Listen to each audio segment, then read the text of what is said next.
Magandang araw sa inyo mga idol at sa mga giliw kong tagapakinig. Nagkita-kita po tayo muli.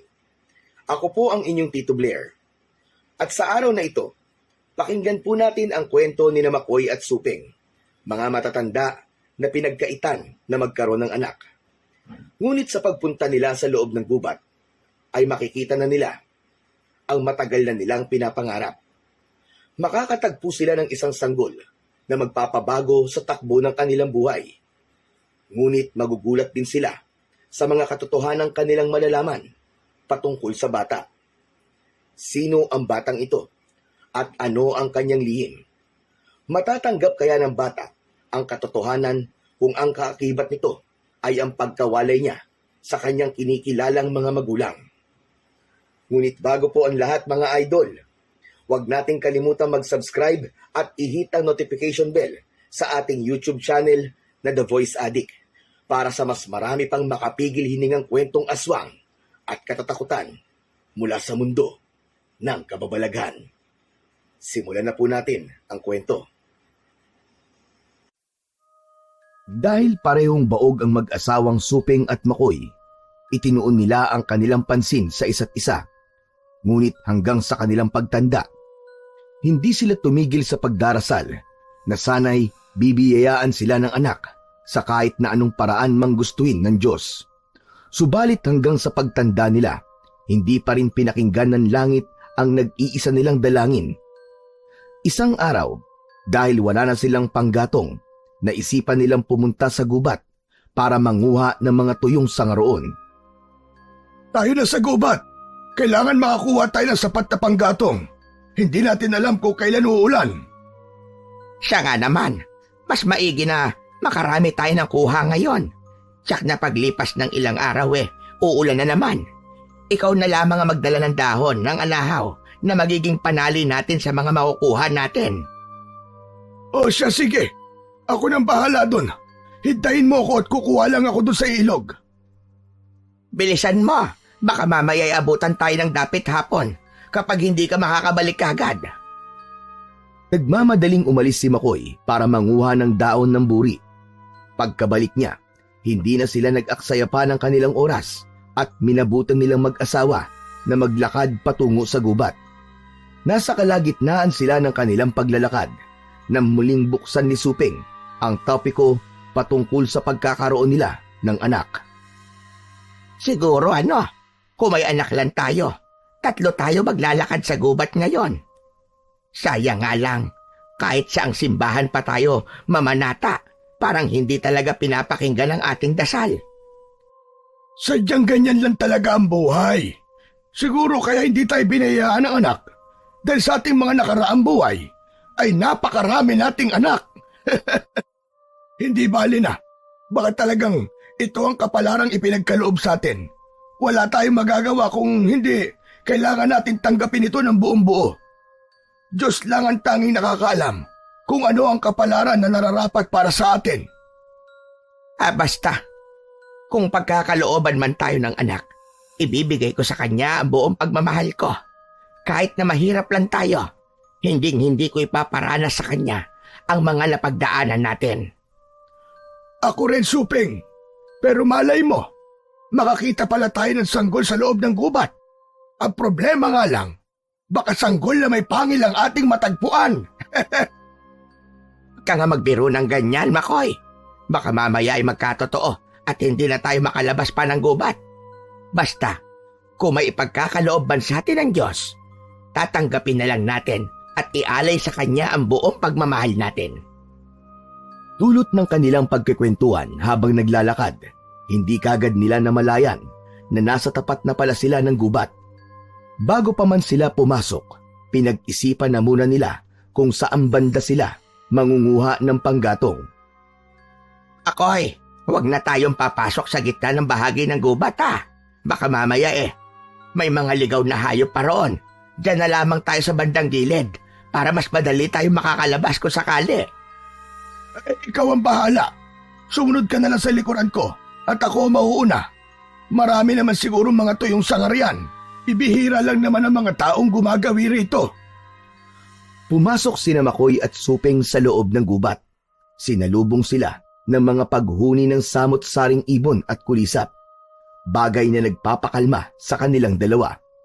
Agad din nilang iginala ang kanilang paningin sa paligid at pareho silang natuwa nang makitang maraming tuyong sangang nagkalat doon. Sige, dyan ka at pupunta naman ako sa banda roon. Tsak na makakauwi tayo nito kagad. Huwag kang lalayo, Makoy, ha? Baka mamaya sugurin ako rito ng mga ligaw na hayop. Basta, sumigaw ka lang na malakas para malaman ko kung nasa panganib ka. Matapos niyang magwika, nagmadali siyang tumungo sa bahaging itinuro niya sa kanyang asawa.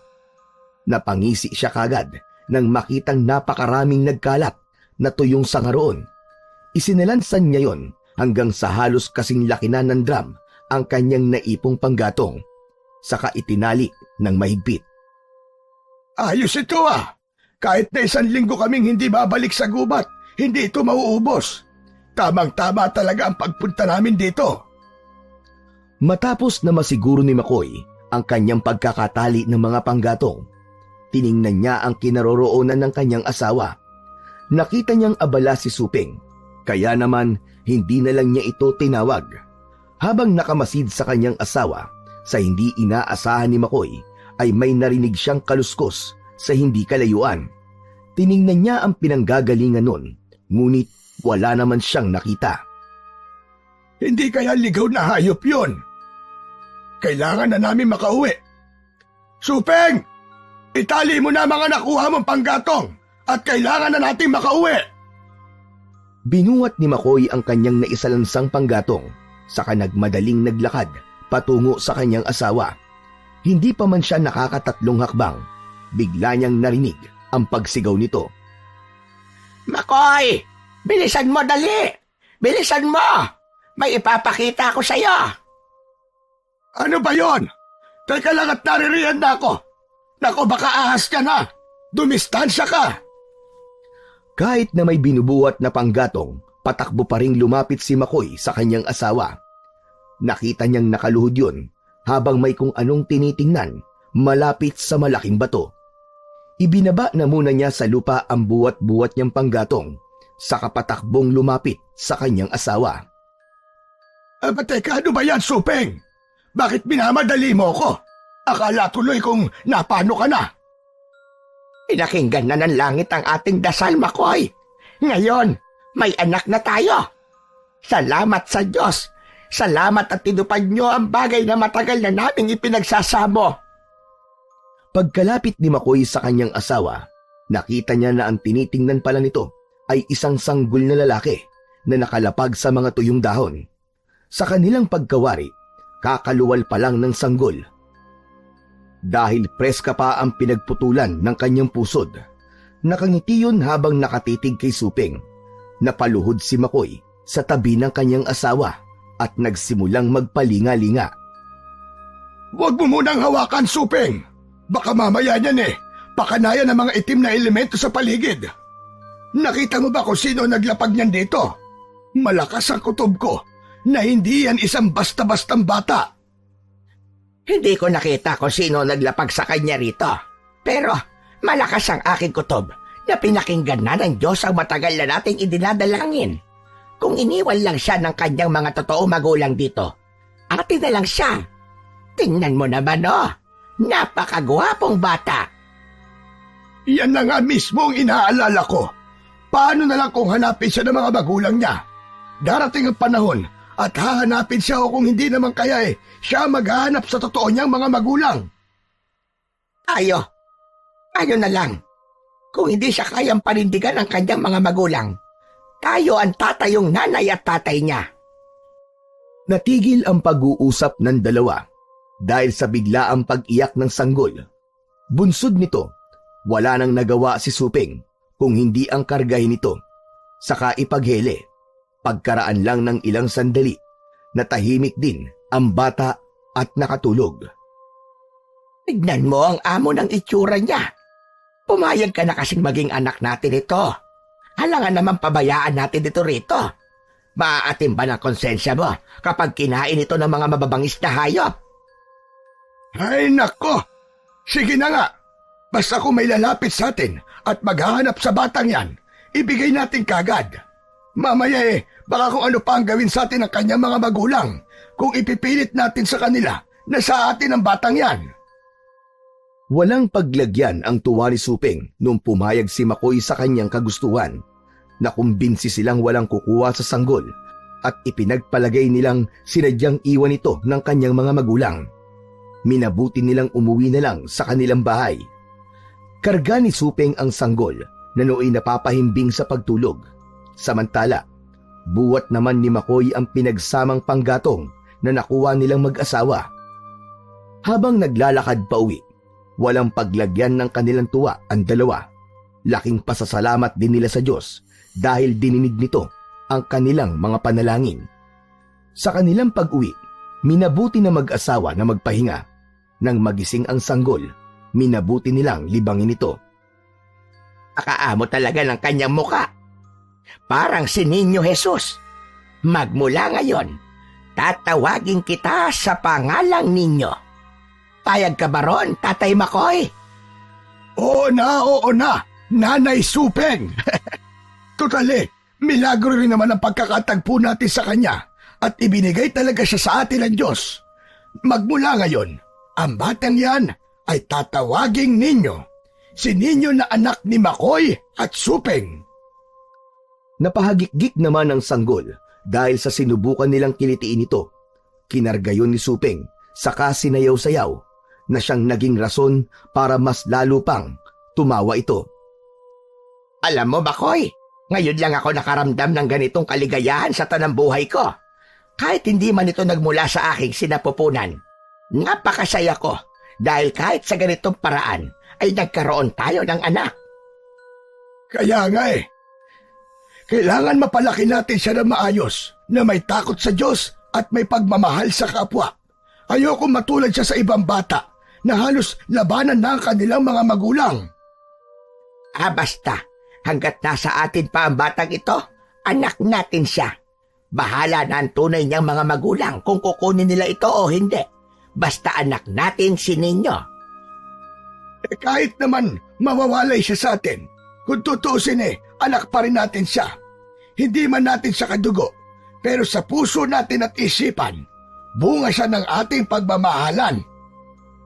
Pero, sino kaya ang nag-iwan sa sanggol na ito doon sa gubat, nga?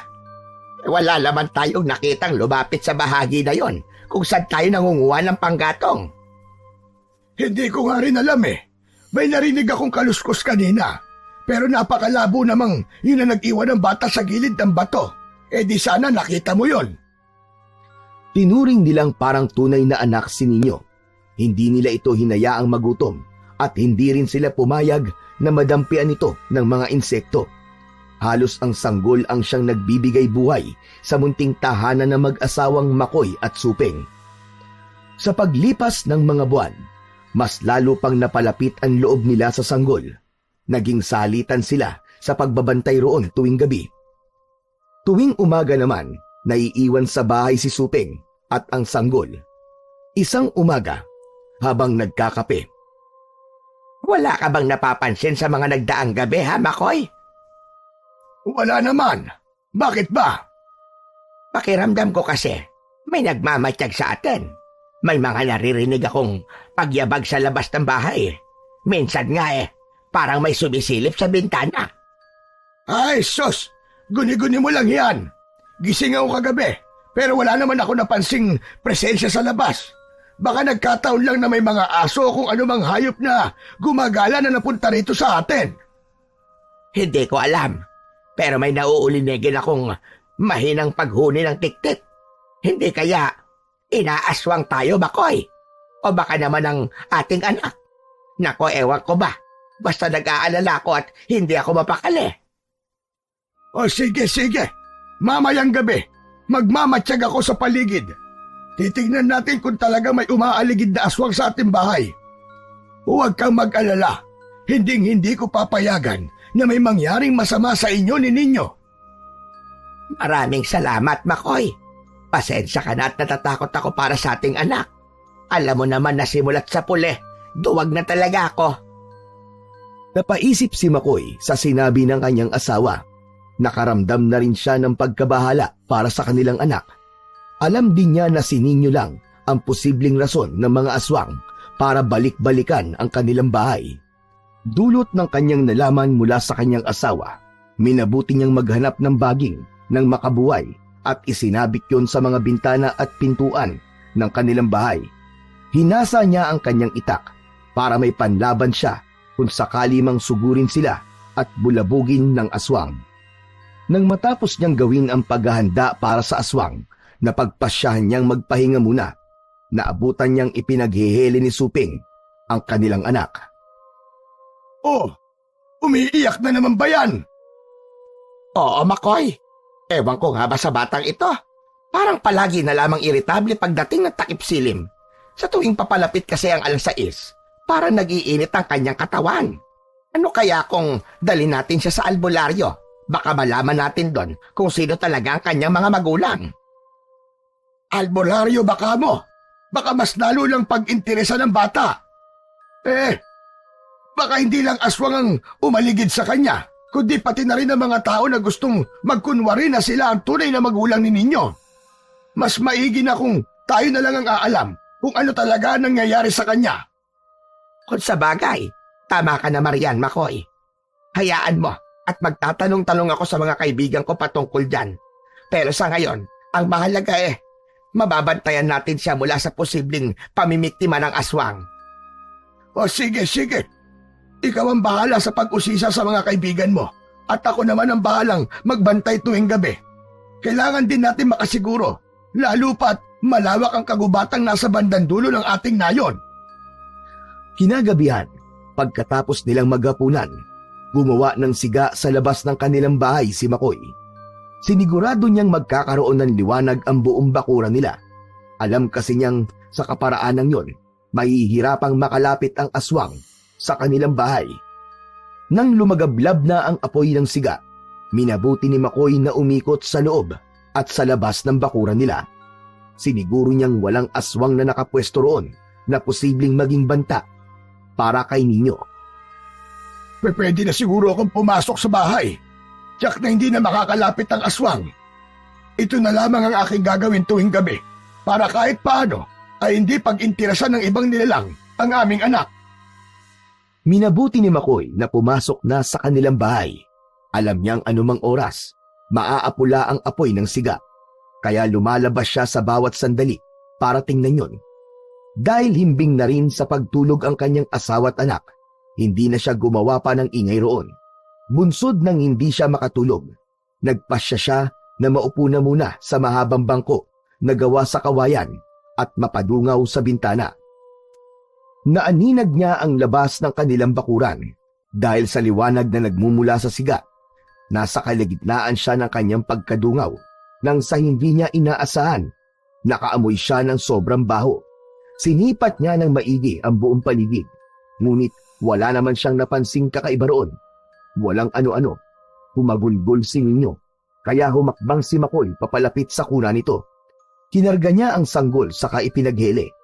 Nasa ganoong estado siya nang mapansin niyang may kung anong kumakaluskos sa labas ng kanilang bahay. Ano na naman kaya yon? Teka, sisilipin ko nga muna sa bintana ang siga kung meron pang apoy. Pagkalapit niya sa bintana, napailing siya nang makitang malapit ng maapula ang apoy roon. Sinipat niya ang bahagi kung saan nagmumula ang ingay, pero wala siyang nakita. Habang nakadungaw roon, nakakaamoy siya ng samyong malansa at tila dumi ng manok. Sino yan? Kung sino ka man at may masama kang binabalak, umalis ka na! Kapag hindi ako nakapagpigil, lalabas ako riyan at gigilitan kita sa leeg! Gumawa ng kanyang pag-iingay, biglang nagising si Suping. Ano ba nangyayari sa'yo, Makoy? Sino bang kalaban mo at sigaw ka na sigaw riyan? May gumagalaw sa labas. Ikaw na muna ang kumarga dito kay Ninyo at titignan ko sa labas. Baka mamaya aswang na pala yun at pasukin tayo rito. Ang walang hiya. Paniguradong yan din na napapansin kong kumakalos ko sa labas to nakaraang gabi. Akin na nga muna ang anak natin. Mag-iingat ka sa labas, Makoy, ha? Dala ang kanyang itak Lumabas si Makoy sa kanilang bahay. Umikot siya sa kanilang bakuran. Nilapitan niya ang bahagi kung saan niya naaninag ang nilalang na gumagalaw. Habang papalapit siya roon, inihanda na niya ang kanyang itak. Lumalakas din ang kabog ng kanyang dibdib sapagkat hindi niya alam kung ano ang nilalang na pwede niyang masumpungan. Magpakita ka sa akin kung sino ka man! Huwag kang maging duwag! Ang lakas ng loob mong magmatsyag dito sa amin! Ano ang pakay mo? Nagsimula na maglakad si Makoy para hanapin ang naaninag niyang nilalang. Subalit natigilan siya noong makakita siya ng isang lalaki na nakatayo habang nakatalikod sa kanya. Subalit nang mapansin yun ang presensya ni Makoy, dahan-dahan itong lumingon sa kanya. Ator! Na nakababata akong kapatid! Ikaw ba yan? Abay, anong ginagawa mo rito? Oo, kuya. Ako nga to. Nandirito ako para matyagan ang buong baryo nyo. May mga nasagap akong bali-balita na may mga gumagalang aswang dito at kailangan ko masiguro ang inyong kaligtasan. Ang tagal mong nawala. Saan ka ba nagpunta? Ang buong akala ko ay namatay ka na. Iginugol ko ang aking panahon sa pagiging isang ermitanyo. At ngayon, dahil naramdaman ko na sa panganib kayo, nandirito ako para bantayan kayo. Huwag ka mag-alala, kuya. Hindi ako magpapakita sa mga tao rito. Gusto ko lang naman siguro ang kaligtasan nyo. Kahit na labis na nangungulila si Makoy sa kanyang kapatid, alam niyang hindi sila pwede mag-usap ng matagal. Nagpaalam sa kanya si Sator, ang kapatid niyang mas piniling maging ermitanyo. Huwag kang mag-alala, kuya. Nasa paligid lang ako palagi. At anumang oras, tawagin mo lang ang pangalan ko. Tsak na darating ako. Salamat, Sator. Basta, bukas ang bahay namin para sa iyo, kapatid ko. Kung nais mo manatili rito, walang problema sa akin. Kuya, darating ang panahon at magkakasama rin tayo. Hanggang sa muli, kuya. Nagpaalam kay Makoy si Sator at hawak ang pangako ng kanyang nakababatang kapatid. Muli siyang bumalik sa loob ng kanilang bahay. Magmula ng gabing yun, napansin niyang wala nang bumibisitang aswang o kahit na anong nilalang sa kanila. Sa paglipas ng mga taon, naging isang masigla at mabait na bata si Ninyo. Tumutulong siya kina Supeng at Makoy sa mga gawain. At kahit na nasa edad 7 taong gulang pa lamang ang bata, nagagawa niya ng buhatin ang mga mabibigat na bagay at kaya na rin niyang mag-araro. Madalas din siyang nakikita ng kanyang mga magulang na tumatambay at nagmumuni-muni sa ilalim ng mga punong kahoy. Isang gabi, nagkwentuhan sila habang sila'y naglalatag ng kanilang banig. Nakong bata ka! Huwag ka na nga tumatambay sa malalaking puno ng talisay. Baka mamaya maengkanto ka riyan at hindi na makauwi dito sa atin. Si Itay naman huwag po kayong mag-alala. Wala pong mangyayaring masama sa akin. Mas gusto ko lang po kasi na napapalapit po ako sa kalikasan. Pakiramdam ko po, parang mas nagiging masigla po ako. Ay nakong bata ka, palagi ka mag-iingat ha. Tumatanda na kami ng tatay mo at darating ang panahon na hindi ka na namin magagabayan. Opo, Inay. O siya, sige na. Matulog na tayo at nang maaga tayo magising bukas. Mag-aararo pa tayo sa umaga at mangunguha naman ng panggatong kinahapunan. Natulog na silang tatlo ng magkakatabi. Kinabukasan, pagkatapos nilang mag-agahan, pumunta na sa bukid sina Makoy at Ninyo. Hila ni Makoy ang alaga nilang kalabaw na ginagamit nila sa pag-aararo. Samantalang nakasakay naman sa likuran ng hayop si Ninyo. Habang binabaybay nila ang daanan patungo sa kanilang bukirin, may napansin si Ninyo sa hindi kalayuan. Itay! Mukhang may kung anong nakahandusay sa hindi kalayuan Parang may kung anong umatake ron. Tingnan muna natin. Ano ka mo? Sa banda? Sandali lang at ako na lalapit doon. Hawakan mo na lang itong tali ng ating alaga at huwag kang aalis dyan kahit anong mangyari. Nilapitan ni Makoy ang bahaging itinuro ng kanyang anak. Hindi naman mapakali si Ninyo. at minabuti niyang sundan ang kanyang ama. Pagkalapit nila roon, pareho silang nagulat nang makita nila ang isang taong wala ng buhay at nakahandusay sa damuhan. Kinilabutan silang pareho sapagkat nakita nilang wakwak ang tiyan nito at wala ng mga lamang loob. Tayo na anak, huwag na natin pansinin yan. Bahala na ang iba makakakita riyan kung ano ang kanilang gagawin dyan. Hala, bakit po itay? Ano ba nangyari dyan? Sino po yan at sino ang gumawa sa kanya niyan? Hindi ko alam. Halika na anak, baka tanghalian tayo at hindi na natin matatapos ang ating gawain sa bukid. Huwag mo nang pansinin yan at kalimutan mo na lamang. Hindi natin alam kung ano nangyari dyan at wala rin tayo nakita. Sige po. Tayo na at na makauwi na tayo kagad. Umalis silang dalawa roon. Mabilis silang tumungo sa kanilang bukirin at sinimulan na nila ang kanilang trabaho. Subalit kahit na naging abala na si Ninyo sa kanyang ginagawa, hindi niya maiwasan na maalala ang nakita niya sa damuhan. Kinilabutan siya roon at napaisip na nasa panganib sila. Alam kong hindi pa rin nawawala sa isipan mo na laking nakita natin. Pero wala kang dapat na ipangamba. Walang mangyayari sa atin hanggat matibay ang ating paniniwala sa Poong May Kapal. Ang iniisip ko lang po, baka kung anong ligaw na hayop ang gumawa nun at baka hindi lang tayo ang nasa panganib. Siguro po, nasa peligro na rin ng iba pa nating mga kanayon.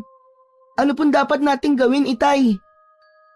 Wala tayong dapat na gawin kung hindi ang manatili na lang sa loob ng ating bahay tuwing gabi. Hindi ko alam kung ano ang gumawa nun, pero malakas ang kutob ko na ang umatake at ng biktima sa lalaking yon ay isang aswang. Aswang? Ano po ang aswang? Palagay ko, nakakatakot po ang kanyang itsura. Ay nako bata ka, sa ako na lang ipapaliwanag. Basta ang kailangan nating gawin, isara nating maigi ang mga bintana at pintuan para hindi tayo mapasok ng aswang. Opo. O sige na, tapusin na muna natin ito at nang makauwi na tayo. Ipinagpatuloy nilang dalawa ang kanilang gawain hanggang sa tuluyan nilang makatapos. Noon din, umuwi sila ng kanilang bahay para makapagpananghalian at makapagpahinga. Bandang 3:00 ng hapon nang maisipan nilang magtungo sa gubat para manguha ng mga panggatong. Dala ang kanika nilang itak at panali na dahon ng buri. Dumiretso na sina Makoy at Ninyo sa loob ng gubat. Ngunit dahil wala na ganong tuyong sanga roon, nagpasya sila na tumungo sa pusod ng gubat. Natuwa naman silang dalawa nung makita nilang may mga tuyong sanga roon. Itinuon nila ang kanilang pansin sa pangunguha at pagsalansan ng mga panggatong. Nawili na rin si Ninyo sa pangunguha at hindi niya namalayan na nakalayo na pala siya sa kanyang ama. Naku, nasan ba si tatay? Mukhang napalayo na yata ako sa kanya. Itay! Itay! Iginala ni Ninyo ang kanyang paningin sa paligid, pero wala siyang ibang nakikita kundi ang mga naglalakihang puno. Itay! Huwag mo akong iwan dito, Itay! Kailangan kong mahanap si tatay. Kailangan kong... Natigilan si Ninyo sa kanyang pagsasalita nang makakita siya ng 2 ahas na tila naglalaban sa kanyang unahan. Marahan siyang napaatras at sa hindi niya inaasahan. Natisod siya at bumagsak sa lupa. Halos lumundag ang puso niya sa takot, pero nang mapalingon sa kanya ang mga ahas ay parehong napayuko ang mga ito. Nakampante rin siya. Napaisip siya kung bakit tila sinaluduhan siya ng mga ahas at parang natatakot ito na umalis. Nang mawala na ang mga ito, napatayo si Ninyo sa kasinimulang hanapin ang kanyang ama. Ngunit kahit saan man siya lumingon at magmatsyag, walang palatandaan na naroroon ang kanyang tatay Makoy. Nasa kalagitnaan siya ng kanyang paglalakad nang may marinig siyang yabag sa kanyang likuran. Kala ko po nawawala na po ako at hindi na niyo ako babalikan. Pasensya na po kayo. Sa paglingon ni Ninyo, nagulantang siya nang malaman niya na hindi niya ama ang may gawa ng mga yabag na kanyang narinig.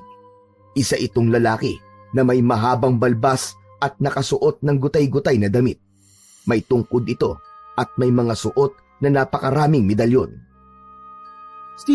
Sino po kayo? Maaari niyo po ba akong tulungan para mahanap po ang tatay ko? Ako si Sator. Ako ay isang galang ermitanyo. Ang laki mo na pala. Maaari kitang ihatid sa bahay niyo. Pero sa isang kondisyon. Anong kondisyon? Magkakilala ba kayo ng aking amang si Makoy? Basta po ipangako niyo pong ihatid niyo po ako sa aming bahay. Oo, ako mismo maghahatid sa iyo. Pero alam mo ba, nakita kita kanino nung yumuko sa iyo ang 2 ahas. Alam mo bang makamandag ang mga ahas na yon? Isang tuklaw lang nila sa iyo. Mamamatay ka na pagkalipas lamang ng ilang minuto. Ano? Talaga po? Hindi ko nga rin po alam kung bakit po sila yumuko sa akin at kung bakit natakot sila sa akin. Alam ko ang posibleng dahilan. Pero ipangako mong susundin mo ang aking sasabihin sa iyo. Pagkatapos ito, ihahatid na kita sa inyong bahay. Ano po ang ipapagawa niyo sa akin? Tapusin na po natin para makauwi na po ako. Paniguradong hinahanap na po ako ng aking mga magulang. Halika, pumunta tayo ron. May gusto lang akong subukan. At nang malaman natin ang rason kung bakit natakot sa iyo mga ahas na nakita mo. Sumama si Ninyo sa lalaking nagpakilala sa kanyang Sator. Pagkaraan ng ilang minutong paglalakad, nakarating sila sa tapat ng maliit at mababaw na hukay na halos isang talampakan lang ang lalim. Teka, ano pong gagawin natin dito? Kunin mo ang malakamaong bato na yan at ilibing mo sa mababaw na hukay. Pagkatapos, ay banggitin mo ang katagang sasabihin ko ng 3 ulit. Saka mo suntukin ang bahaging pinaglibingan mo ng bato. Napatango si Ninyo at ibinaon niya ang bato sa mababaw na hukay. Sambitin mo muna ito ng 3 beses habang nakakuyom ang iyong palad. Hutlay, hutlay, mamunglay, kahit batuman o kahoy ay durog. Pagkatapos, gaya ng sinabi ko, suntukin mo ang pinaglibingan ng bato. Sige po. Hutlay, hutlay, mamunglay, kahit batuman o kahoy ay durog. Hutlay, hutlay, mamunglay, kahit batuman o kahoy ay durog. Hutlay, hutlay, mamunglay, kahit batuman o kahoy ay durog. Matapos sambitin ni Ninyo ang orasyon, nakaramdam siya ng kakaibang enerhiya. Pakiramdam niya'y binalot siya nito, kaya natigilan siya. Agad naman siyang sinabihan ni Sator na magtiwala sa Diyos at sa kanyang sarili. Sa kanya suntukin ang ibabaw ng pinagbukayan niya. Sinunod naman ni Ninyo ang sinabi ng ermitanyo at nang matapos niyang gawin ng utos si Sator, biglaan siyang nanlupaypay. Magaling. Sandali lang at hukayin natin ang batong ibinaon mo. Sige po, pero bakit yan ho ang aking ginawa? Para saan po yan? Kapag basag o nagkaroon ng bitak ang bato, panigurado na isa kang bertudes. At yun ang dahilan kung bakit natakot sa iyo ang mga ahas. Hinukay ni Sator ang inilibing na bato at pareho silang namangha nang makita nilang durog yun. Hala, paano po nangyari yun? Napakahina lang naman po ng suntok ko Nagawa mong durugin ng bato dahil isa kang bertudes. Ipinanganak kang nakakapagpagana ng orasyon kahit na hindi mo pa ito debosyonan. Bibihira lang ang kagaya mo, kaya ingatan mo ang iyong sarili na huwag magawi sa kasamaan.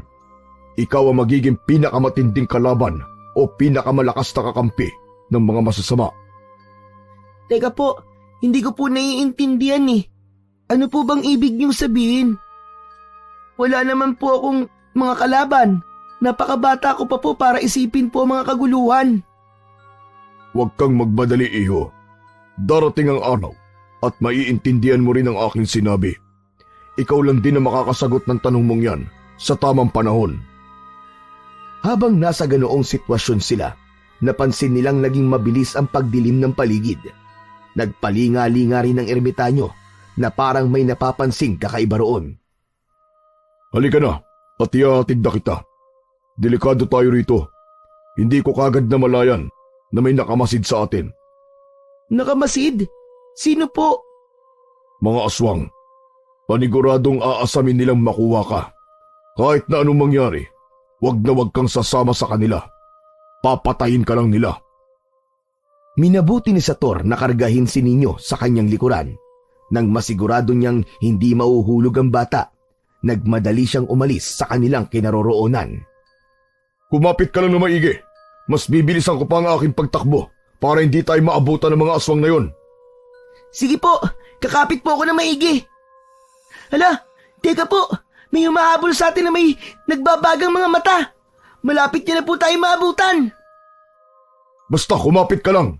Hanggang kasama mo ko. Walang masamang mangyayari sa'yo. Mas lalo pang binilisan ni Sator ang kanyang pagtakbo, ngunit natigilan siya nang may makita siyang mga aswang na nakaabang sa kanila. Nagbabaga ang mga mata nito at nakahandang sumugod sa kanila. Anong kailangan niyo sa amin? Pabayaan niyo kami. Lubayan niyo ang bata para makauwi siya ng ligtas. Ako na lang ang harapin niyo. Ano po ang gagawin natin? Paniguradong may masama silang binabalak sa atin. Baka mapano po ako, panigurado po, hahanapin po ako ng aking mga magulang. Tibayan mo lang ang loob mo at magdasal ka para makaligtas tayo. Mga nasa 10 aswang ang nakapaligid sa atin ngayon at wala tayong magagawa kundi ang harapin sila. Simulan mo na magdasal at ako nang bahalang kumalaban sa kanila. Taimtim na nagdasal si Ninyo para sa kanilang kaligtasan. Nanatili siya sa likuran ni Sator na naghahanda na para depensahan ng bata laban sa mga aswang. Napaangil naman ang mga nilalang na nakapaligid sa kanila habang nakatitig sa kanila ng mabalasik. Hindi ako papayag na makuha niyo ang batang ito. Alam kong pakikinabangan lang ninyo ang pagiging bertudis niya para mapalawak pa ninyo ang inyong kapangyarihan. Nang makita ni Sator na papasugod sa kanya ang aswang, napatakbo na rin siya para salubungin ito. Itinaas niya ang kanyang tungkod at nang makalapit na ang nilalang, buong lakas niya itong hinambalos. Tumilapon ang aswang. Pagkakita ng iba pa niyang kasama, sabay-sabay silang sumugod kay Sator. Para maprotektahan naman ang batang Bertudes, ibinigay nito ang kanyang tungkod at sinabihang usalin ang nag-iisang katagang nakaukit doon. Nang mapasakamay ni Ninyo ang tungkod ng ermitanyo, binalot siya ng kakaibang enerhiya. Nawala ang takot na kanyang nararamdaman at napalitan yon ng tapang at lakas ng loob. Banggitin mo sa isip mo ang salita at ihambalos mo sa mga aswang na lalapit sa iyo. Basta, tandaan mo na ang itak mo. Gagamitin mo lang yan kapag nasa desperadong sitwasyon na tayo. Sige po. Dumikit ka lang sa akin. Kailangan matalo natin ang mga aswang na ito para makauwi ka na sa inyo ng ligtas. Pagkakita ni Ninyo na papalapit sa kanya ang isang aswang, hindi na siya nag-alangan pa. Inusal niya ang nakaukit na kataga sa tungkod at buong lakas na pinalo ang kalaban. Namilipit yun sa sakit, kaya muli niya itong hinambalos. Nakita ni Sator ang ginawa ni Ninyo, kaya pinaalalahanan niya ito. Mag-ingat ka. Huwag kang magdadalawang isip na patayin ng mga aswang na ito. Kapag sila naman ang nagkaroon ng pagkakataon, paniguradong papatayin ka din nila. Tayo! Gamitin mo ang iyong itak at tuluyan mo ang aswang na yan. Huwag mo nang bigyan pa ng pagkakataon. Napatango si Ninyo sa sinabi ng ermitanyo. Pagkakita niyang marami ang kinakalaban ni Sator, binalak sana niyang tagain ang aswang para matulungan ng kanyang kasama. Napaitad na lang siya nang may lumundag sa kanyang likuran na naging rason para matumba siya. Nabitiwan ni Ninyo ang kanyang itak at maging ang tungkod ng ermitanyo. Mabilis siyang nilapitan ng aswang at pinaibabawan. Nang pambuno silang dalawa, pero nahirapan na ang aswang na kalabanin siya. Hindi ako magpapatalo sa'yo. Hindi ako papayag na hindi ako makakauwi. Hinahanap na ako ng aking mga magulang. Loko-loko kang aswang ka. Buong lakas na itinulak ni Ninyo ang aswang. Pagkaatras ng aswang, napatayo siya. Saka dinampot niya ang tungkod ni Sator. Sinambit niya sa kanyang isipan ang katagang nakaukit doon, sabay palo sa bandang leeg ng aswang. Lahat ng mga aswang na naroroon at maging ang ermitanyo ay napalingon na makarinig sila ng ingay.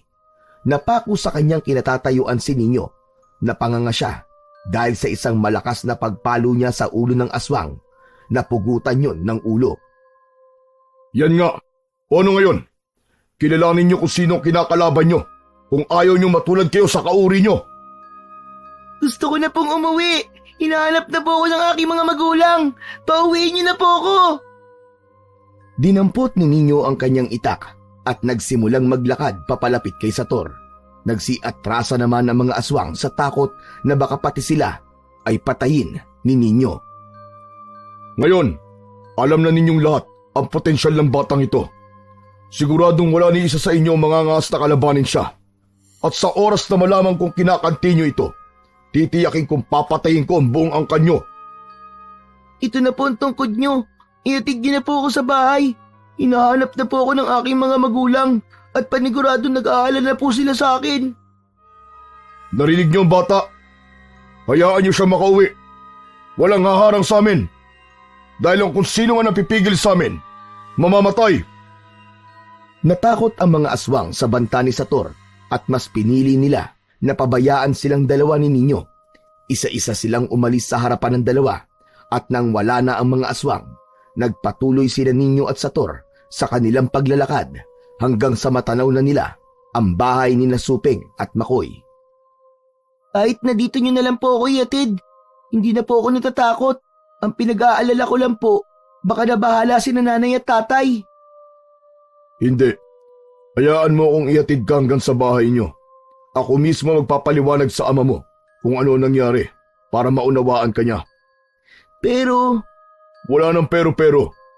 Pumayag ka na para makasigurado tayo sa iyong kaligtasan. Walang nagawa si Ninyo kung hindi ang pumayag.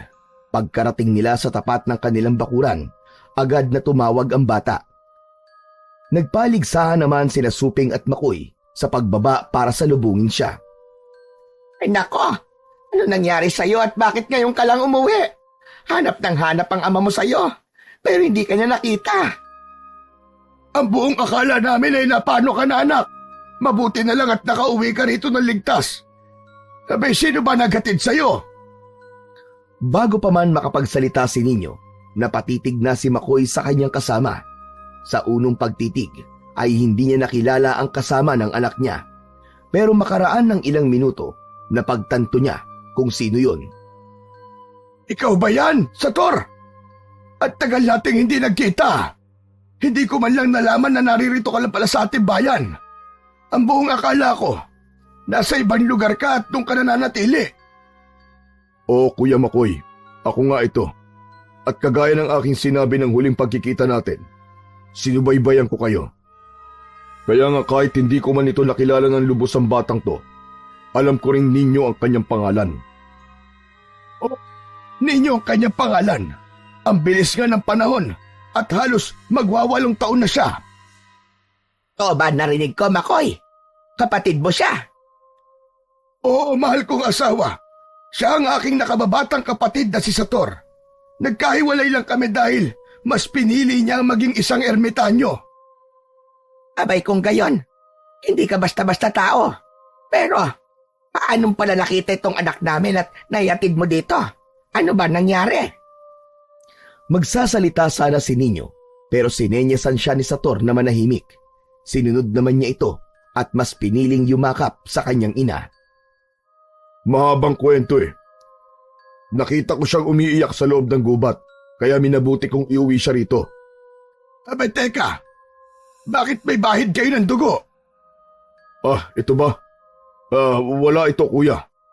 Mantsa lang ito mula sa nahulog na bunga na hindi ko matukoy na puno. Mantsa ba ka mo? Bakit ang lansa? Magsabi ka nga ng totoo sa akin, Sator. Ano ba talaga nangyari sa inyo? Hindi yan mantsa, Makoy. Amuyin mo ang damit ng ating anak. Amoy dugo. Nako ninyo, kung saan-saan ka sumusuot. Ano na lang kung napahamak ka? O sige, Kuya Makoy. Sasabihin ko na ang totoo. Pero pwede bang pumasok na muna tayo sa bahay nyo? Pagod din kasi ang anak nyo eh. Pumasok silang apat sa bahay ni Makoy. Pagdating nila roon, hindi na naglihim pa si Sator. Sinabi niya ang lahat-lahat ng nangyari na naging rason para mapatulala ang mag-asawa. Kuya, isang bertudes si ninyo at kailangan mapangalagaan niyo siya. Kung hindi nga siguro ako dumating, baka tinangay na siya ng mga aswang. Hindi basta-basta ang anak nyo at yak na hahabulin siya ng mga aswang. Diyos ko po, ano bang mas maigi naming gawin? Kaya siguro kahit nung bata pa yan marami nang umaaligid sa bakuran namin. Nawala lang yon nung dumating ka na at sinabing magbabantay ka palagi sa paligid namin. Huwag kayong mag-alala, kuya. Gagabayan ko siya para mas mahasa pa niya ang kanyang kakayahan. Sa ganung paraan, malalaman na ninyo kung paano niya makokontrol ang kanyang taglay na kapangyarihan. O sige, ipagkakatiwala namin siya sa iyo. Dumito ka na lang sa aming bahay at nang maturuan mo siya ng mga bagay na dapat niyang malaman. Alagaan mo siya, kagaya ng pag-aalaga namin sa kanya. Oo, kuya. Ako nang bahala sa kanya. Alam ko kasing hindi magtatagal at lulusubin tayo ng mga aswang, kaya kailangan na rin natin maganda. Diyos na mahabagin! Huwag naman sanang ipahintulot ng langit na sinabi mo. Hindi ko alam kung ano ang aking gagawin kung susugurin tayo ng mga aswang. Huwag ho kayo mag-alala, ate. Hindi ko kayo pababayaan. Marahil sa pagdating ng panahon na yan, malakas na si Ninyo at kayang-kaya niya kayong pangalagaan. Sana nga. Pero nag-aalala pa rin ako para sa anak namin. Baka hindi niya kayanin ang mga pagsasanay na gagawin niyo. Pabayaan na lamang natin si Sator. Alam niya ang kanyang ginagawa, Supeng. Basta, patuloy pa rin natin gagabayan at aalagaan ang anak natin. Hindi rin natin alam kung kailan tayo kukunin na may kapal. Huwag ka naman magsalita ng ganyan, kuya. Mabubuhay pa kayo na matagal at masasaksiyan pa ninyo na magkaroon ng apo mula kay ninyo. Napatitig si Sator sa bata at parang may kung anong emosyon ang sasabog sa kanyang kalooban. Matapos ng kanilang naging usapan, nagpasya silang apat na maghapunan. Hinayaan na muna nilang nakatulog si Ninyo bago magkwentuhan patungkol sa mga nangyari. Nasa kalagitnaan sila ng kanilang pagkikwentuhan nang matahimik si Sator at napatulala. May problema ba? Bakit bigla ka natahimik? Hindi ko alam kung paano sasabihin sa inyo. Pero Ano ba ang gusto mong sabihin? Sige na at makikinig kami ng ate mo. basta, huwag kayo mabibigla. Sana pagkatapos ninyo malaman ng totoo, hindi niyo ako itatakwil. Wala naman akong balak na agawin sa inyong bata. Parehong napakunot ng noo ang mag-asawa. Ano bang ibig mong sabihin? Sige na, hindi kami magagalit at hindi magbabago ang tingin namin sa iyo. Sige na, Sator. Sabihin mo na sa amin ang gusto mong sabihin. Naghihintay kami. Napatitig si Sator sa mag-asawa, saka ito napayuko. Kasi nung pumunta kayo dito sa gubat dati, nakita kong lungkot sa inyong mga mata. Naisip ko na marahil dahil yun sa kawalan nyo ng anak. Kaya nung gabing pinatay ng mga aswang ang aking minamahal, wala akong nagawa, kundi itakas ang sanggol. Alam kong tutugisin siya ng mga aswang. Dahil ang kanyang ina ay siyang anak ng pinuno ng mga aswang. At nang makita ko kayo, naisip kong sa inyo na lang ipagkaloob ang sanggol para mabantayan ko rin siya at mas nakakasiguro ko na mamahalin niyo siya. Kung gayon, ikaw ang taong ama ni Ninyo. Bakit ka pa bumalik dito? Balak mo bang bawiin ang anak mo? Aba, hindi namin siya ibibigay sa'yo. Maghunos dili ka, Suping. Ang nais lang ni Sator ay ang mapangalagaan natin ng tama ang bata. Pero dahil sa kalagayan ni Ninyo, kailangan natin ang gabay ni Sator dahil siya lang ang nakakaalam ng patungkol sa mga ganoong bagay. Tama ka, kuya. Wala akong balak na bawiin sa inyo si Ninyo. Nakikita ko lang na masaya siya sa piling nyo at masaya rin ako doon. Ang akin lamang, huwag niyo akong pagbawalan na lumapit sa bata. Sa paraang yun, mas mauhubog ko siya at magagabayan sa tamang landas ng espiritual. Pero magagawa ko lang yun kapag wala na mga aswang na nagiging banta sa kanya at sa ating lahat, mga aswang na kadugurin mismo ni Ninyo. Sige, pumapayag na ako. Pero dapat hindi malaman ng bata ang totoo. Masyado pang maaga para sa kanya ang katotohanan. Sige ate, sa ngayon, Ang kailangan lang nating gawin, magabayan siya at maprotektahan laban sa mga aswang. Pagkatapos ng kanilang naging usapan, nagpasya silang magpahinga na muna. Kinabukasan, nung magising si Nino, nagtaka siya kung bakit wala na roon ang ermitanyo. Nung makita naman niyang nagkakape sa labas ng kanilang bahay ang kanyang mga magulang, naglakad siya papalapit sa mga yon. Itay? Inay? Bakit wala na po si Tiyo Sator? Umalis po ba siya? Gising ka na pala, anak. Oo, kanino nung magising ako, nagpaalam siya aalis na raw. Biglaan kasing nag-iba ang kanyang plano, pero babalik din naman daw siya. May pinapabigay nga pala siya sa'yo. Inabot ni Makoy ang tungkod ni Sator na sinadya nitong iwan para sa bata. Ito ang tungkod niya. Talaga bang ibinigay niya to sa akin? Kung alam niyo lang kung gaano kalakas ito. Napangiti na lang ang mag-asawa nang makita ang tuwa sa mga mata ng bata. Naupo na rin sa tabi nila si Nino at nagsimula na magkwento si Makoy patungkol sa kabataan nila ng kanyang kapatid.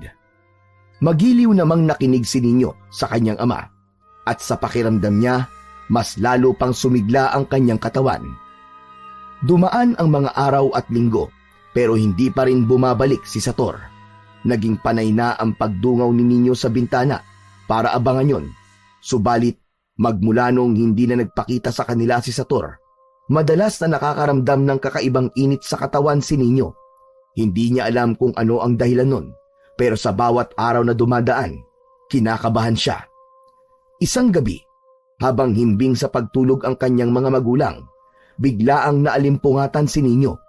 May naririnig siyang mga sunod-sunod na pagkaluskos sa labas, kaya naisipan niyang dumungaw sa bintana.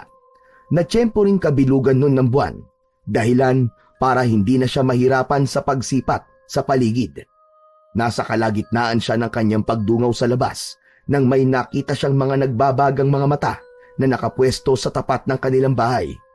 Agad niyang naisip na posibleng aswang ang mga yon, kaya kinuha niya ang tungkod na ibinigay sa kanya ni Sator. Walang ano-ano, may narinig siyang pamilyar na boses sa labas. Si Tiyo Sator yun ah! Bumalik na siya! Ninyo, bumaba ka rito at may ibibigay ako sa'yo. Madali ka. Nakaramdam ng pananabik si Nino. Walang pagdadalawang isip siyang bumaba sa kanilang bahay. Dala ang tungkod ng ermitanyo. Nang naroon na siya, iginala niya ang kanyang paningin sa paligid. Nagtaka siya dahil sa biglaang pagkawala ng mga mapupulang mga mata. Narito ako sa labas ng bakuran nyo. Halika rito. Sige po, Tiyo Sator! Papunta na po ako dyan! Nagmadaling lumabas si Nino. Nang naroon na siya, iginala niya ulit ang kanyang paningin sa paligid. Subalit wala roon ang presensya ng kanyang Tiyo Sator. Akmang tatawagin na sana niya ito nang biglaang lumundag sa kanyang harapan ang 10 aswang. Umalibot ang mga yon sa kanya habang panay ang pag-angil. Alam ni Nino na nasa peligro siya, kaya inihanda niya ang kanyang hawak na tungkod. Nasaan si Tiyo Sator? Niloloko ba niyo ako? Natigilan si Nino sa kanyang pagsasalita at napabaling ang kanyang atensyon sa kanilang bahay. Bigla kasi siyang nakarinig ng malakas na kalabog at sinundan yun ng pagsigaw ng kanyang mga magulang habang tinatawag ang kanyang pangalan. Ninais sana ng batang Bertudes na bumalik sa loob ng kanilang tahanan, ngunit umatake sa kanya ang isang aswang na naroon. Walang nagawa si Nino kundi ang protektahan ng kanyang sarili kahit pa na wala siyang alam sa pakikipaglaban. Nagdasal siya na sana'y magkaroon siya ng lakas. Pagkatapos nito, inusal niya ang katagang nakaukit sa tungkod. Pagkalapit sa kanya ng aswang, buong lakas niyang pinalo yun ng tungkod. Isang malakas na paghiyaw ang namutawi sa mga labi ng aswang at kasabay nun, tumilapon siya sa iba niyang mga kasamahan. Kung hindi kayo aalis dito at papabayaan na lang kami mamuhay ng tahimik, papatayin ko kayong lahat! Tinawanan lang siya ng mga aswang. Napailing naman si Nino at nang makita niyang papalusob sa kanyang pwesto ang 3 aswang, mabilis niyang inilagan ang mga ito. Bago pa man siya masunggaban ng mga aswang, inihanda na ni Nino ang hawak niya. Nang sandaling yun, pakiramdam niya'y gumaan ng sobra ang kanyang katawan. Pagkalapit sa kanya ng isang aswang, pinalo niya ito sa ulo at naging dahilan yun para mabuwal sa lupa ang aswang. Nakita ng dalawa pang aswang ang ginawa ni Nino, kaya lumundag ang dalawa patungo sa kanya. Mabilis na paatras si Nino at hinambalos niya ng tungkod ang aswang sa bandang tiyan. Napaungol ang aswang at namalipit sa sakit. Bunsod nito, buong lakas siyang pinalo ni Nino sa likod na siyang naging dahilan para tuluyan siyang mapadapa sa lupa. Sinunggaban naman siya ng isa pang aswang at binalak na kagatin. Ngunit bago pa man nito magawa ang kanyang nais, itinarak na ni Nino ang tungkod sa bunganga ng aswang. Agad din niyang hinugot yon, pero bago pa man may kung anong gawin ng aswang, itinarak niya sa bandang dibdib ang tungkod. Susugod na rin sana ang iba pang aswang kay Nino, pero may sumigaw sa kanila na naging dahilan para isa-isa silang umalis para tumakas. Sina nanay at tatay, baka kung ano na nangyari sa kanila. Nagmadali siyang pumasok sa kanilang bahay, ngunit pagpasok niya, wala na roon ang kanyang mga magulang. Ang naabutan ni Nino ay ang wasak nilang bubungan at dingding. Napahagulgul siya at napalupasay sa saig. Hindi niya alam kung saan hahanapin ang kanyang mga magulang. Ginusto niyang sundan ang mga aswang, pero hindi niya alam kung ano ang kanyang madadatnan sa kuta ng mga yon.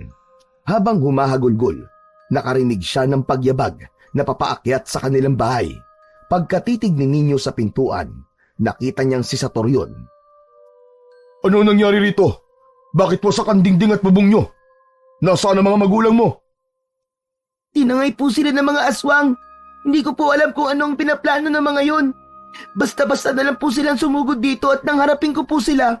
Pinasok nila ang bahay namin saka dinukot sila nanay at tatay. Mga demonyo talaga sila.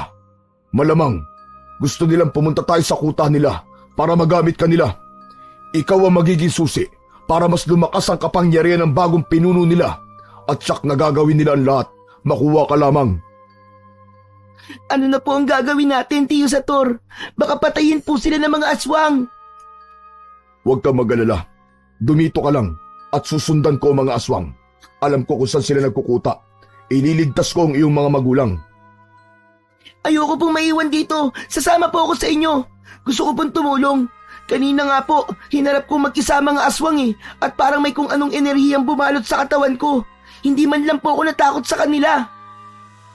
Napakadelikado para sa isang bata na kagaya mo. Kahit na isa kang Bertudes, bata ka lang at hindi pa sapat ang kakayahan mo para matalo mo ang mga aswang na yon. Malalakas sila. Hindi. Ayoko. Hindi po ako papayag na maiwan dito. Nakasalalay po rito ang buhay ng aking mga magulang. Sige na po. Sasama po ako sa inyo, Tiyo Sator. Tutulong ako. Gusto kong iligtas ang aking mga magulang. O sige, gamitin mo ang tungkod mo at akin naman ang itak ko. Walang nagawa si Sator. Minabuti niyang basbasan si Nino para maging mas malakas ito at magkaroon ng kabal sa kakunat sa katawan. Pagkatapos ng maikling ritual, binigyan ni Sator ng isang medalyon si Nino. May pinainom din siyang banal na tubig kay Nino. Nang sa gayon, hindi ito madaling magutom at mauhaw. Ang medalyong yan ay magiging medium mo sa iyong gabay. Sa tulong yan, mas magiging malapit ka sa kanya at gagabayan kanya sa lahat ng pagkakataon. Tayo na, dalin mo ang tungkod mo at maglalakbay na tayo patungo sa kinukutaan ng mga aswang. Sige po, Tiyo Sator. Handa na po ako para sa aking paglalakbay. Alam ko pong sa tulong nyo, makakaya nating iligtas ang aking mga magulang. Dahil sa naging basbas ng ermitanyo kay Nino, mas lalo siyang nagkaroon ng lakas ng loob. Alam ni Sator na ang ginamit niyang basbas ay mataas na uri ng karunungan at inilipat niya ang kakayahan ng isa sa mga ninuno nilang mandirigma, kaya kampante siya na magagawa niyang mapagtagumpayan ang laban nila sa aswang. Kahit pa na walang sapat na pagsasanay ang batang Bertudes, naglakbay silang dalawa at umakyat sa dalawang bundok. Hindi naging alintana kay Nino ang matarik na daanan dahil ang nasa isipan niya ang kanyang mga magulang. Noong lumaon, nakarating sila sa isang nayon na napapaligiran ng bakod na gawa sa kung anong baging. Nandirito na tayo. Kailangan nating mag-ingat. Malakas ang pandama ng mga aswang at anumang sandali, malalaman nila ang ating presensya. Sumunod ka lang sa akin. Sige po, Tiyo Sator. Pumasok sina Ninyo at Sator sa loob ng kuta ng mga aswang. Habang payukong naglalakad, napatakip sa kanyang ilong ang batang Bertudes dahil sa malansang amoy ng paligid. Dahil hindi naman kataasan ng bakod, hindi sila nahirapang makapasok doon. Nang nasa loob na sila ng kuta, iginala nila ang kanilang paningin. Nagmatsyag sila sa paligid hanggang sa may narinig silang yabag na papalapit sa kanilang kinaroroonan. May mga aswang na papalapit. Magtago ka at haharapin ko sila. Nariyan na sila, Tiyo. 4 sila. Pagtulungan na lang natin sila para madali natin sila maitumba. Inihanda ng dalawa ang kanilang sarili sa paglapit ng 4 na aswang. Nang nasa tapat na ng kanilang pinagtataguan ng mga ito, lumabas sina Ninyo para harapin ng mga ito. Hindi inaasahan ng 4 na aswang ang presensya ng dalawa, kaya hindi kagad sila nakagawa ng kung anumang aksyon. Tinaga ni Sator ang isang aswang sa leeg at itinarak naman ni Ninyo ang tungkod niya sa tiyan ng isa. Naging rason yun para mabuwal ang aswang. Pagkakita ng dalawa pang mga aswang sa ginawa ni Ninyo, mabilis silang sinunggaban ng ermitanyo. Nagpumiglas si Sator. Nais sanang tulungan ni Ninyo ang ermitanyo, pero sumenyas ito na umalis na. Hanapin mo na ang iyong mga magulang at iligtas. Ako nang bahala rito. Kayang-kaya ko sila. Sige po, Tiyo Sator. Sumunod ka lang po sa akin, ha, pagkatapos niyo po dyan. Bago umalis si Ninyo, buong lakas niyang pinalo sa ulo ang aswang na nauna na niyang tinarakan ng tungkod sa tiyan. Dahil nag-ibayo na ang kanyang lakas, nabasag ang bungo ng naturang aswang. Matapos niyang gawin yun, napalingon pa si Ninyo sa ermitanyo. Nakita niyang nakikipagpambuno pa rin ito sa aswang, kaya nagpasya na siyang tumakbo palayo roon. Hinanap niya ang kanyang mga magulang para hindi siya madaling makita. Dumaan siya sa bandang gilid ng nayon. Nasa kalagitnaan siya ng kanyang pagtakbo nang makita niya ang isang aswang na tila may hinahanap. Mabilis siyang tumakbo para lapitan ito. Bumuelo pa siya at saktong pagkalapit niya roon, buong lakas niyang pinalo yun ng tungkod sa batok. Pagkabuwal ng aswang, inibabawan siya ni Ninyo. Loko-loko kang aswang ka. Sabihin mo sa akin kung nasa naroroon ang aking mga magulang. Ang mag-asawa na dinukot nyo. Sabihin mo! Sabihin mo! Napangisi lang ang aswang at hindi man lang nagsalita. Sinubukan niyang lumaban kay Ninyo, pero nahintakutan ang aswang nang malaman niya kung sino ang umiibabaw sa kanya. Inambahan ng batang Bertudes ang nilalang na yon, natatarakan ng tungkod ng bunganga. Subalit kahit na anong gawin niya, hindi pa rin nagsasalita ang aswang. Matapang ka talaga, ha? Kung hindi ka magsasalita at kung hindi mo ituturo, papatayin na lang kita. Total, yan din ang gusto kong gawin sa inyong lahat. Agad na umiling ang aswang. Sinabi niyang ituturo niya kay Ninyo ang kinalalagyan ng mga magulang nito. Basta hindi lang siya papatayin. Hinayaan naman ng bata na makatayo ang aswang at binalaan na kapag gumawa ng hindi kaaya-aya ay bigla siyang papatayin nito. O sige, tayo na. May usapan tayo, ha? Hindi na dapat tayo mag-aksaya ng oras. Nagsimulang maglakad ang dalawa. Nauna ang aswang at nasa likuran naman si Ninyo. Habang naglalakad, nakaramdam ng kakaiba si Ninyo. Alam niyang may mali, kaya inihanda niya ang kanyang sarili. Iginala niya ang kanyang paningin sa paligid, pero nagtaka siya dahil wala man lang ibang aswang na naroon. Alam ni Ninyo na may mali roon, pero patuloy niyang sinundan ang aswang at umasa na dadalhin siya nito sa kanyang mga magulang. Makaraan ang ilang minutong paglalakad, nakita ni Ninyo ang kanyang mga magulang na nakagapos sa isang malaking punong kahoy. Napapaligiran yun ng mga sulo, kaya napakaliwanag ng paligid. Dahil sobrang tahimik doon, mas lalo pang naging masama ang kutob niya. Nagpatuloy sila sa kanilang paglalakad hanggang sa napansin ni Ninyo na may nakadapa sa madilim na bahagi. Nagbabaga ang mga mata nun, kaya alam niyang mga aswang sila. Walang ano-ano, may narinig na mga yabag si Ninyo at nang lumingon siya, nakita niyang may papasugod sa kanyang mga aswang na hindi bababa sa 10 ang bilang. Noon din, sumigaw ang aswang na sinusundan ni Ninyo kaya bumangon din ang mga aswang na nakadapa para sumugod sa kanya. Nagulat doon ng batang Bertudes at dahil sa galit niya, buong lakas niyang hinampas ng tungkod ng aswang at nabuwal yun sa lupa. Agad din niyang nilapitan ito, sinakal, saka ginamit bilang panakot sa iba pang aswang para hindi siya lapitan ng mga ito.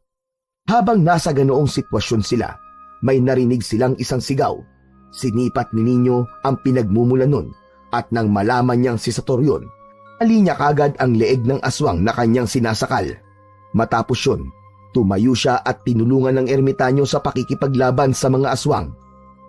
Mas lalo pang nag-ibayo ang kanyang galing at sa pinagsamang lakas nilang dalawa, siya bilang isang batang Bertudes at si Sator na isang ermitanyo, hindi sila nahirapang talunin ng mga aswang na naroon. Puntahan mo ang iyong mga magulang at iligtas. Kailangan kong hanapin si Barukan, ang pinuno ng mga aswang. Sige po, Tiyo. Mag-iingat po kayo. Pagkatapos ko pong iligtas si Nanay Suping at Tatay Makoy, tutulungan po kita para mapatay ang pinuno ng mga aswang. At mamadaling tumakbo si Nino para puntahan ng kanyang mga magulang.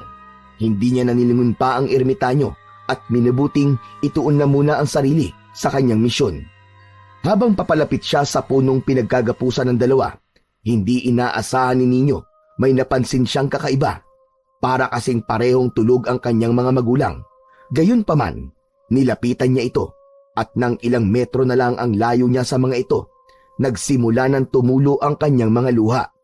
Nakita niyang duguan ng dalawa at parehong nakayuko. Nakita rin niyang wakwak ang dibdib ng kanyang ina at may mga kalmot naman ang kanyang ama.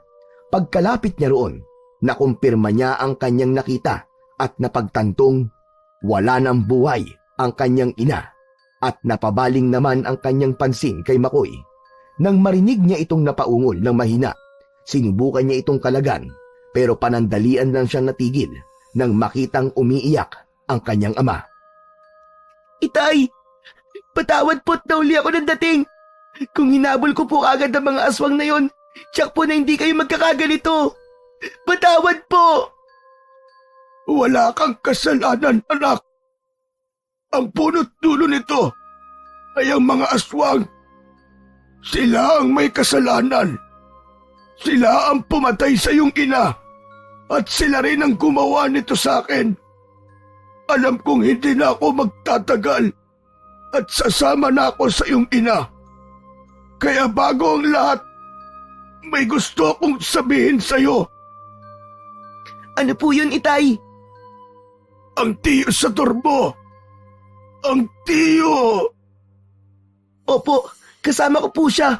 Tinulungan niya po ako para iligtas kayo. Ang tiyo sa turbo, ang totoo mong ama. Ang iyong ina ay isang aswang na pinatay ng kanyang kalahi. At ngayon, tiyuhin mo ang namumuno sa kanila. Bilisan mo at tulungan mo ang totoo mong tatay. Ilang segundong napatulala si Nino. Dahil sa kanyang nalaman, naghalo-halo ang kanyang emosyon at hindi niya alam kung paano niya paniniwalaan ang kanyang Tatay Makoy. Nung magawa na niyang kalagan ang kanyang ama, biglaan siyang napaiyak nang mawari ang wala na itong buhay. Halos hindi siya makapaniwala sa mga nangyari. Subalit tumatak sa kanyang isipan na kailangan niyang patayin ang pinuno ng mga ito. Dahil doon, kinalagan na rin niya ang kanyang Nanay Suping saka itinabi sa Tatay Makoy niya. Matapos niyang gawin yon, nagmadali siyang umalis para hanapin ang ermitanyong si Sator na siyang tunay niyang tatay.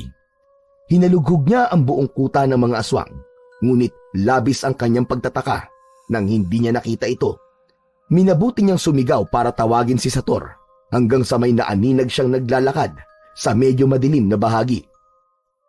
Sino yan? Magsalita ka! Ako ito, Sator. Tumakas ka na rito. Baka hindi mo siya kayanin. Iligtas mo na lang ang iyong sarili at magpakalayo-layo. Opo ba ang sinabi ni Tatay Makoy? Ikaw ang totoong ama ko?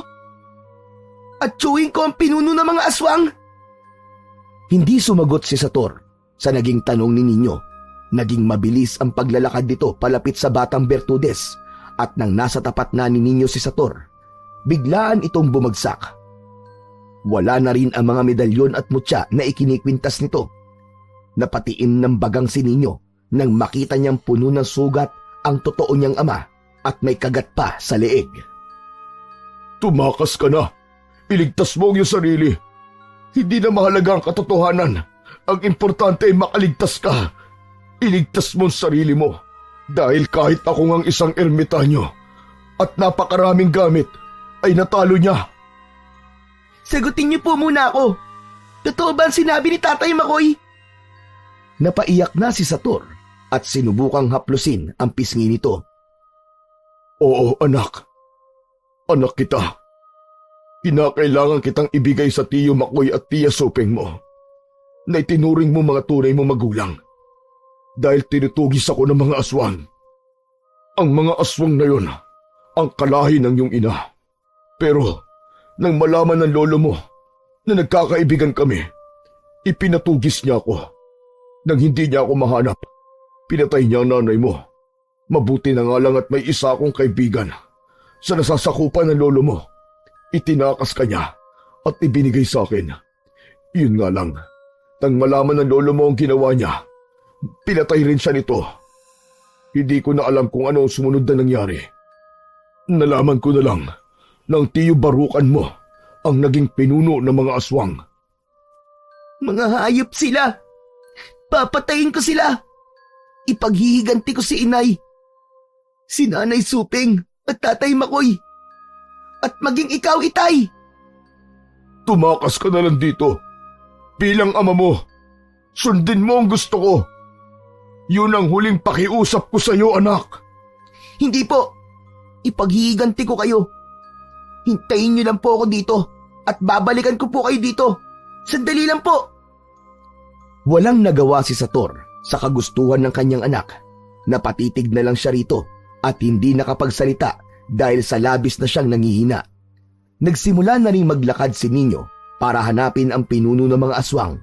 Subalit ng mga ilang metro na ang kanyang layo sa kanyang ermitanyong ama, nakarinig siya ng malakas na pag-ungol. Agad siyang napalingon doon at nakita niya ang isang mabalahibong nilalang na may nagbabagang mga mata. Nakatayo ito habang pilit niyang inaalalayan sa pagtayo si Sator. Sino ka? Bitiwan mo ang ama ko! Demonyo! Ako ang kalabanin mo! Ikaw na pala ang aking pamangkin. Ano ba ang pangalan mo? Alam mo bang matagal na kitang pinasusubaybayan? Ngayon nandirito ka na. Handa ka na ba na isalid sa akin ang likas mong kapangyarihan? Hindi kita tsuhin, hayop ka! Wala akong tsuhing demonyo! Bitiwan mo ang aking ama at ako ang harapin mo! Sige na anak, tumakas ka na. Bago pa mahuli ang lahat, huwag mo na akong intindihin. Tumahimik ka, mahinang ermitanyo! Ikaw ang mahina! Kung talaga malakas ka, hindi ka papatol sa mahina at sugatan. Tayo ang maglaban at alamin natin kung sino mas malakas sa ating dalawa! Napangisi ang pinuno ng mga aswang at binitiwan niya si Sator. Sa isang pagkisap ng mga mata ni Nino, mabilis itong tumakbo para sugurin siya. Iniangat naman ng batang Bertudes ang tungkod na hawak niya sa ere at kasabay nun, nagdasal siya ng taimtim. Naalala niya ang sinabi ng kanyang tunay na ama na kaya niyang magpagana ng mga orasyon sa anumang lengguwahe. Kaya yun ang kanyang ginawa. Saktong pagkalapit ng aswang, buong lakas niyang pinalo yun sa ulo. Hindi naman inaakala ni Barukan ang lakas ni Nino, kaya biglaan siyang napalupasay sa lupa. Muli pa sanang papaluin ni Nino ang pinuno ng mga aswang, pero sa isang pagkisap ng kanyang mga mata, nawala ito. Iginala niya ang kanyang paningin hanggang sa may naramdaman siyang enerhiya sa kanyang likuran. Bunsod nito, gumulong siya sa lupa para ilagan yon. Nang lingunin niya yon, napagtanto niyang ang pinuno yun ng mga aswang. Ilang beses pa silang nagsagupaan at ilang beses ding tumilapon si Barukan. Gayunpaman, hindi ito sumuko sa pag-atake kay Nino. Si Nino naman, hindi rin natinag sa pinuno ng mga aswang. Maliban sa lakas niya bilang isang Bertudes, humuhugot din siya ng lakas sa kanyang tatay Sator, Tatay Makoy at Nanay Supeng. Ang hina mo pala eh! Inaakala ko pa naman na malakas ka dahil hindi hamak na mas bata ako kaysa sa'yo. Sige pa, sumugod ka pa at nang malaman natin kung hanggang saan ang kaya mo. Dali, sugod! Napaangil ang aswang at nanggalaiti kay Ninyo. Nang makita naman ng batang Bertudes na balak ni Baruca na sumugod sa kanya, inihanda niya ang kanyang sarili. Ilang sandali pa, nang makita ni Ninyo na papasugod sa kanya ang aswang, buong bilis niyang itinarak sa lupa ang kanyang tungkod. Umusal din siya ng dasal sa kanyang isipan. Malaki ang naging tiwala niya sa kanyang sarili na kaya niyang talunin ang pinuno ng mga aswang. Saktong paglapit ni Barucan sa kanya, mabilis niyang ipinihit ang kanyang katawan. Buong lakas niyang pinalo sa dibdib ang aswang, kaya saglit itong natigilan. Pagkakita ni Ninyo, bumelo siya at inusal niya ang nakaukit na kataga sa tungkod. Pinalo niya sa leeg ang aswang at naging dahilan yon para mapasuka ito ng dugo.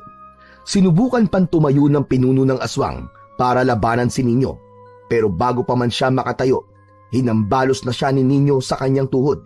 Napaluhod ang pinuno ng mga aswang at nang akmang dadapa na sana siya sa lupa, isinalampak ng batang Bertudes ang dulo ng tungkod sa bunganga ng pinuno ng mga aswang.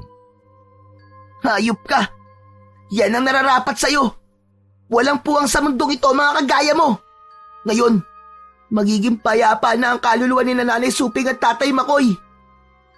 Sinubukan pang agawin ng aswang ang tungkod ni Ninyo, pero bago pa man niya magawa yon, puwersahang itinarak ng bata ang tungkod sa lalamunan ni Barucan. Tumagos yun sa kanyang batok at agad ding nabuwal ang pinuno ng mga aswang. Hinugot na lamang ni Ninyo ang kanyang tungkod at pinagmasdan ang pinuno ng mga aswang. Hindi niya napigilan ang kanyang luha dahil sa mga nangyari. Nung masiguro niyang wala ng buhay ang pinuno ng mga aswang, nagpasya siyang tumakbo para puntahan ang kanyang ama. Saktong pagkalapit niya roon, napansin niyang hindi na gumagalaw si Sator. Dahil dito, labis siyang nag-alala. Itay! Itay! Tumilat ka! Itay! Huwag mo akong iwan! Hindi pa tayo nagkakasama na matagal, hindi ba? Tatay Sator! Tatay Sator! Anak, Tay, huwag ka mamamatay! Huwag mo akong iiwan gaya ng ginawa ni Nanay Suping at Tatay Makoy! Masyado pa akong bata para iwan mo! pang hindi ko na kaya, anak. Anumang oras, bibigay na ang aking katawan. Napahagulgol si Ninyo. Hindi niya alam kung ano ang dapat niyang gawin. Ilang sandali pa, naisipan niyang ipahawak sa kanyang ama ang tungkod. Taimtim namang nagdasal si Ninyo. Tinawag niya ang lahat ng mga santong kilala niya. Humingi rin siya ng pabor sa mga diwatang nakatira sa paligid nila. Habang ginagawa niya yon, umiiyak siya.